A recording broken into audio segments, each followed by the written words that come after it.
আসসালামু আলাইকুম, সবাইকে রাইস ক্রিয়েশন অ্যান্ড ব্লগসে স্বাগত। আজকে আপনাদের সাথে শেয়ার করব বেইজিং হাঁস রেসিপি। আমার এই হাঁসটা 2 কেজি 700 গ্রাম।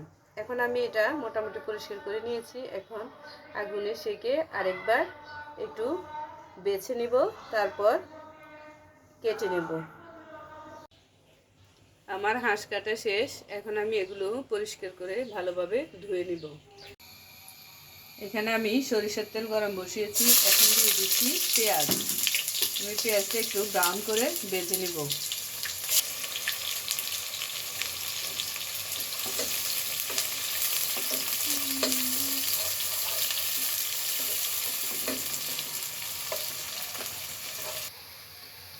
পেঁয়াজ আমি ব্রাউন করে ভেজে নিয়েছি। এখন এখান থেকে হাফ তুলে নিব, পরে ব্যবহার করব।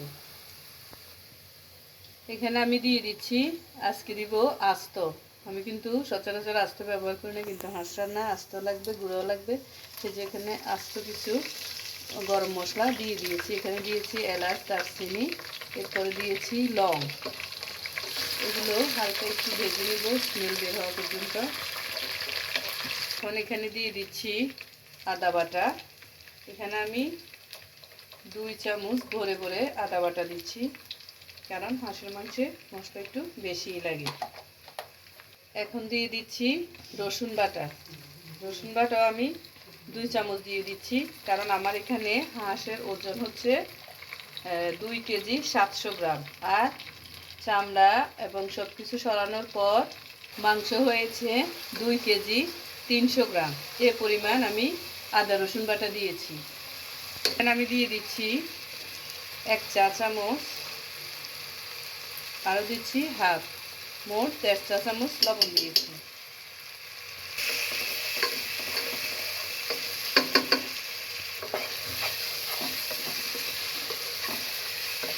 আমি এখানে দিয়ে দিচ্ছি 1.5 চা চামচ হলুদের গুঁড়ো, 4 চা চামচ মশলা, যেটা আমার বাসায় তৈরি মশলা, সেখান থেকে দিয়ে দিচ্ছি 4 চা চামচ। এখন দিয়ে দিচ্ছি এখানে 2 চা চামচ মরিচের গুঁড়ো। এবার মশলাগুলোকে আমি একটু পানি দিয়ে ভালো করে মিক্স করে নিব, যাতে বাটা মশলার স্বাদটা পাওয়া যায়। এভাবে যদি আমরা মশলা পানিতে গুলিয়ে একটু রেখে তারপরে ব্যবহার করি, তাহলে বাটা মশলার যে ফ্লেভার এবং স্বাদ দুটোই পাওয়া যাবে। আমার আদা এবং রসুন ভাজা হয়ে গিয়েছে। এখন আমি আগে থেকে যে মশলাটা করে রেখেছি সেটা দিয়ে দিলাম। মশলাটা ভালোভাবে কষিয়ে নিয়ে তারপরেই মাংস দিব। দেখতে পাচ্ছেন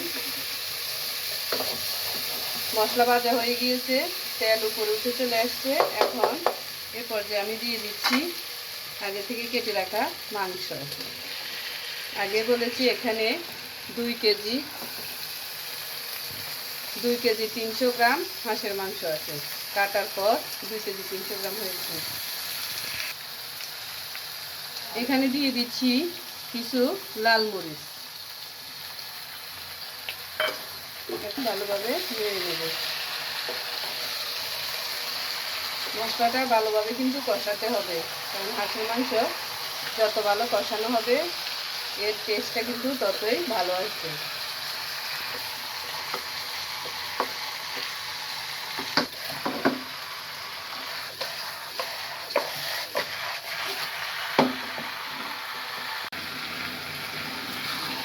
এখন আস্তে আস্তে মশলার সাথে কষিয়ে নিতে দেবো। দেখতে পাচ্ছেন আমার মশলা কিন্তু সকল মাংসের সাথে ভালোভাবে মেশানো হয়েছে।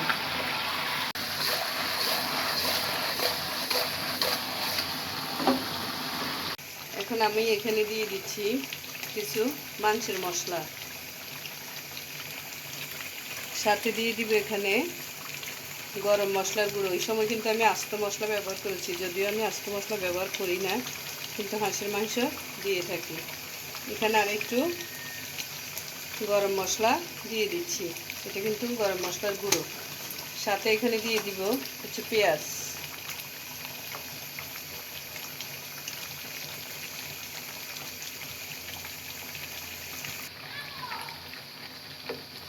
এখন এগুলো ভালোভাবে নেড়ে দিচ্ছি। মশলার সাথে পেঁয়াজের সাথে আবারও ভালোভাবে মিলিয়ে নিচ্ছি। মাংসটা কষানো হচ্ছে, দেখতে পাচ্ছেন মাংস অনেকটাই কষে আসছে, তেল উপরে উঠে গেছে, কালারটা অনেক সুন্দর দেখাচ্ছে। আমার রান্না যদি আপনাদের ভালো লাগে তাহলে প্লিজ আমার চ্যানেলটা সাবস্ক্রাইব করবেন এবং ফেসবুক থেকে দেখে থাকলে একটা ফলো, লাইক এবং শেয়ার দিয়ে রাখবেন। আর যদি ভালো লাগে তাহলে রান্না করে খেয়ে দেখবেন এবং কমেন্টস করে জানাবেন কেমন হলো। দেখতে পাচ্ছেন তেল অনেকটাই উপরে উঠে আসছে। আর আমি এখানে 3টে আলু দিব। হাঁসের মাংসে আলু কিন্তু আমার পছন্দ, সেজন্য এখানে 3টে আলু দিব।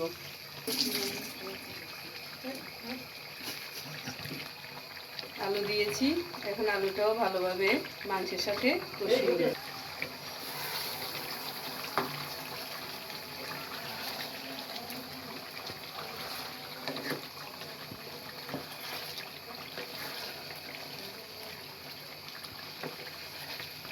এই পর্যায়ে এখানে আমি দিয়ে দিচ্ছি একটা টমেটো।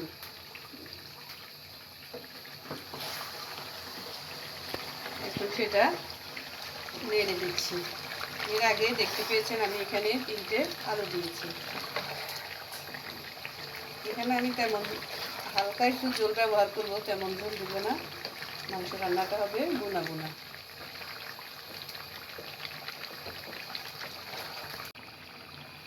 এখানে আমি 2টো রসুন দিয়ে দিচ্ছি। রসুনটা একটু পরেই দিচ্ছি, কারণ মাংস সিদ্ধ হতে রসুনটা গলে যেত, সেজন্য এখানে পরে দিচ্ছি রসুনটা।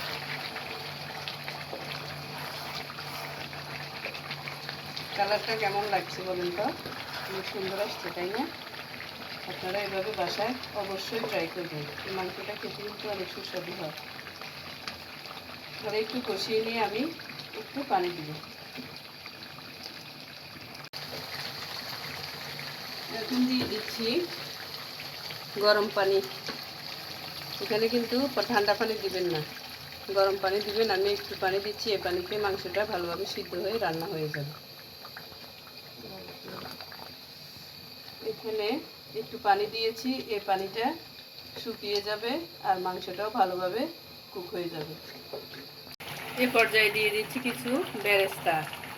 আগে যে বেরেস্তাটা ভেজে রেখেছিলাম এই বেরেস্তাটা দিয়ে দিয়েছি। দেখুন মাংস কিন্তু অলরেডি ডান। এটা কিন্তু আগে আপনাদেরকে বলেছি এটা কিন্তু বেজিং হাঁস।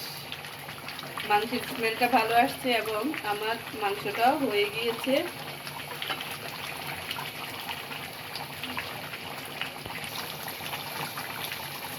সবাই ভালো থাকবেন। আল্লাহ হাফেজ।